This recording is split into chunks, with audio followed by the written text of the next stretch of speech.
നോക്കൂ, തെരഞ്ഞെടുപ്പിനെ കുറിച്ച് ചർച്ച ചെയ്യണ്ടേ? കാരണം അത് പഞ്ചായത്ത് തെരഞ്ഞെടുപ്പ് വരാൻ പോവുകയാണ്.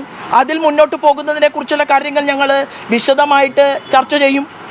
അതുപോലെ തന്നെ ഞങ്ങളെ സംബന്ധിച്ച് തോൽവിയാണെങ്കിലും വിജയമാണെങ്കിലും അതെല്ലാം തന്നെ ചർച്ച ചെയ്യപ്പെടുന്ന ഒരു പാർട്ടി തന്നെയാണ് ഭാരതീയ ജനതാ പാർട്ടി. അതിലെന്തിനാണ് ഇത്ര, അതായത് BJPക്ക് അകത്ത് കൂടുതൽ വിഭാഗീയതയുണ്ട് എന്ന് പറയാനുള്ള സന്തോഷം അതെന്തായാലും പ്രത്യേകമായിട്ട് ചില ആളുകൾക്കൊക്കെ ഉണ്ട് എന്നെനിക്കറിയാം. പക്ഷെ ഒരു കാര്യം ഉറപ്പാണ്, ഞങ്ങൾ കേരളത്തിൻ്റെ പൊതുസമൂഹത്തിൻ്റെ മുന്നിൽ കൃത്യമായി ഇവിടുത്തെ ഭരണകൂടത്തെ കൊണ്ട് പണിയെടുപ്പിക്കാൻ വേണ്ടിയിട്ടാണ് BJPയുടെ ഓരോ യോഗങ്ങളും ചേരുന്നത് എന്ന് എൻ്റെ പ്രിയപ്പെട്ട സുഹൃത്തുക്കൾ മനസ്സിലാക്കണം. നേരത്തെ വിഭാഗീയതയുണ്ട് അല്ല, ഞാൻ പറയുന്നതല്ല നിങ്ങൾ കേൾക്കുന്നത്. ഞാൻ എന്താ പറഞ്ഞത്? കൂടുതൽ വിഭാഗീയതയുണ്ട് എന്ന് എങ്ങനെ കൂടുതൽ വിഭാഗീയതയുണ്ട് എന്ന് വരുത്തി തീർക്കാൻ പരിശ്രമിക്കുന്ന ആളുകൾ നിങ്ങൾ മാധ്യമ സുഹൃത്തുക്കൾക്കകത്തുണ്ടോ എന്ന് ആത്മപരിശോധന നടത്തേണ്ടത് നിങ്ങളാണ് എന്നാണ് ഞാൻ പറയുന്നത്. അല്ല, ഞങ്ങളുടെ പാർട്ടി, ഞാൻ എപ്പോഴും പറയാറുണ്ട്, ഞങ്ങളുടെ പാർട്ടി ഇരുമ്പ് മറയ്ക്കുള്ളിലല്ല, ജനാധിപത്യ പാർട്ടിയാണ്. എല്ലാ വിഷയങ്ങളെക്കുറിച്ചും ചർച്ചകളുണ്ടാകും. ആ ചർച്ചകളെല്ലാം തന്നെ മാധ്യമ സുഹൃത്തുക്കളുടെ മുന്നിലും ഞങ്ങൾ അങ്ങനെ മറച്ചു പിടിക്കാറുണ്ടോ? കാരണം പാലക്കാട് പരാജയപ്പെട്ടു, മാധ്യമപ്രവർത്തകർ പറയുകയാണ്. പക്ഷേ സംസ്ഥാന അധ്യക്ഷൻ തന്നെ പറയുകയാണ് അത്തരത്തിൽ ഒരു രീതിയിലും ഒരു പരാതിയും പോയിട്ടില്ല എന്ന് പറയുമ്പോൾ എൻ്റെ മാധ്യമ സുഹൃത്തുക്കൾക്ക് ഇഷ്ടം എന്താണ്? ഇതാ പോയിട്ടുണ്ട്, എന്ത് പോയിട്ടുണ്ട്?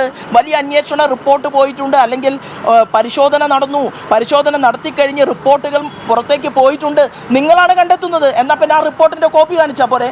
പിന്നെ എന്തിനാണ് ഇനിയും കോർ കമ്മിറ്റിയിൽ എന്താ നടക്കാൻ പോകുന്നത് എന്ന് എന്തിനാണ് ആശങ്കപ്പെടുന്നത്? നിങ്ങളുടെ കയ്യിൽ റിപ്പോർട്ടുണ്ടെങ്കിൽ അല്ലെങ്കിൽ പരാതി കൊടുത്തിട്ടുണ്ടെങ്കിൽ ആ പരാതിയുടെ പേപ്പർ നിങ്ങളുടെ കയ്യിലുണ്ടെങ്കിൽ നിങ്ങൾക്കത് ബ്രേക്ക് ചെയ്യാമല്ലോ. അതൊന്നുമില്ല. അപ്പം നിങ്ങൾ ഉദ്ദേശിക്കുന്ന വഴിയിലൂടെ ഭാരതീയ ജനതാ പാർട്ടി നടക്കണം എന്നാണ് പ്രിയപ്പെട്ട ചില മാധ്യമ സുഹൃത്തുക്കളെങ്കിലും ആഗ്രഹിക്കുന്നതെങ്കിൽ അത് നടക്കില്ല.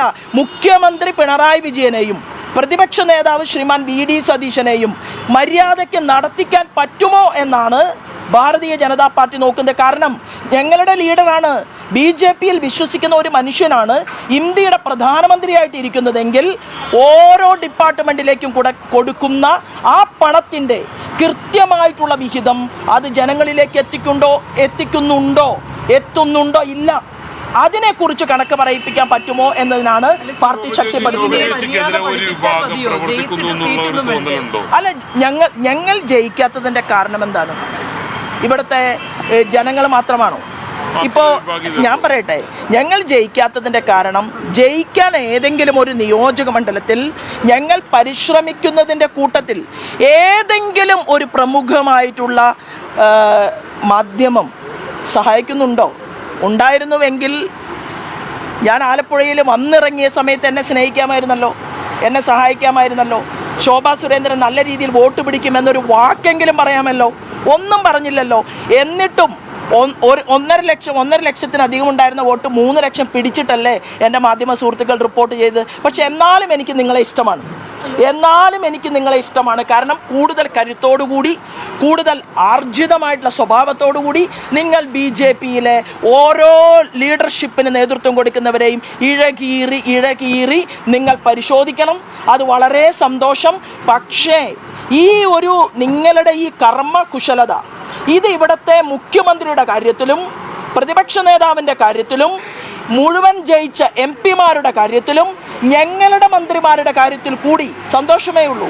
MLA-മാരുടെ കാര്യത്തിലും കൂടി ഉണ്ടായാൽ കേരളത്തെ നമുക്ക് രക്ഷപ്പെടുത്തിയെടുക്കാം എന്നുള്ളതാണ്.